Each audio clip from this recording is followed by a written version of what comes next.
بسم اللہ الرحمن الرحیم۔ اللہ کے نام سے شروع جو بڑا مہربان نہایت رحم والا ہے۔ سر جھکانے سے نمازیں ادا نہیں ہوتی، دل جھکانا پڑتا ہے عبادت کے لیے۔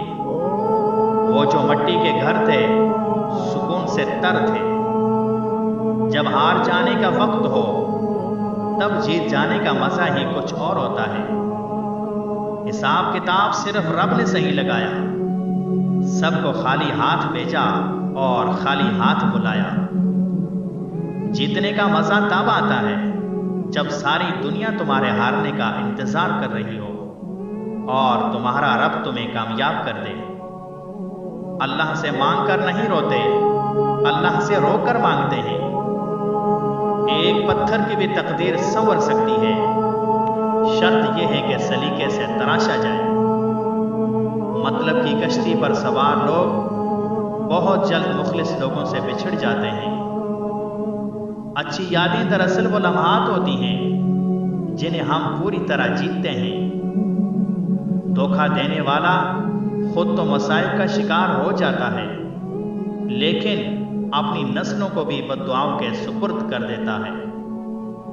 حسن ڈھل جاتا ہے، حسن سلوک باقی رہتا ہے۔ اپنے ارد گرد لوگوں سے خوش اخلاقی سے بات کریں، نہ جانے جن سے آپ سختی سے مخاطب ہو وہ زندگی کے کس تکلیف دہ مقام سے گزر رہا ہو۔ چڑیوں کی طرح ہم بھی شجر چھوڑ جائیں گے، ترسیں گے لوگ پھر کبھی ہمارے شور کو۔ کسی نیک عمل کی توفیق مل جانا ہی قبولیت کی نشانی ہے۔ دل کا راستہ اخلاق کی سیڑھی سے جاتا ہے۔ مختصر ہوئے پہلے گفتگو کے سلسلے، آہستہ آہستہ خاموشی تعلق نکل گئی۔ کپڑے انسان کے جسم کو ڈھانپتے ہیں اور گفتگو اس کی شخصیت کو۔ تم قطرہ مانگتے ہو، میرا اللہ دریا عطا کرتا ہے۔ جس نے سکھ میں شکر ادا کیا اس نے دکھ میں رب کو بہت قریب پایا۔ قدرت کے فیصلوں کا انتظار بہت طویل ہوتا ہے، مگر نتیجہ انصاف پر مبنی ہوتا ہے۔ باپ وہاں ہاتھ پھیلا لیتا ہے جہاں وہ پاؤں رکھنا بھی گوارا نہیں کرتا۔ اگر کسی کی تکلیف دیکھ کر تمہیں تکلیف ہونے لگے تو سمجھ لینا اللہ کے بنائے ہوئے بہترین انسان ہو۔ اچھے اور سلجھے ہوئے لوگوں کی سنگت میں رہا کرو، کیونکہ سنار کا کچرا بھی بادام سے مہنگا ہوتا ہے۔ اگر تمہیں یقین ہو جائے کہ تمہارا رزاق اللہ ہے تو تم رزق تلاش نہ کرو، اللہ کو تلاش کرو جس کے پاس تمہارا رزق ہے۔ زندگی مسلسل جدوجہد اور جستجو کا نام ہے، کیونکہ اللہ ہر پرندے کو رزق دیتا ہے مگر اس کے گھونسلے میں نہیں ڈالتا۔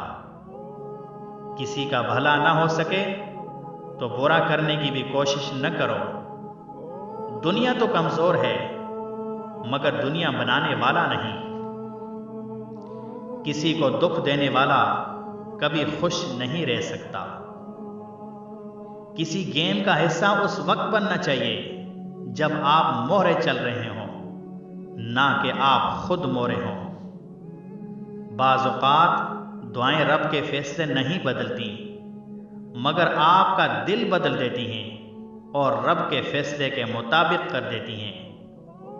خبردار، کسی احمق کی دوستی اختیار نہ کرنا، تمہیں فائدہ بھی پہنچائے گا اور نقصان بھی۔ تکبر ایسے بے لگام گھوڑے کی سواری ہے جو آپ کو انتہائی ناپسندیدہ جگہ پر لا گراتا ہے۔ لوگ لاکھ رکاوٹیں بنا لیں مگر اللہ راستہ بنا ہی دیتا ہے۔ Thank you for watching. السلام علیکم ورحمۃ اللہ وبرکاتہ۔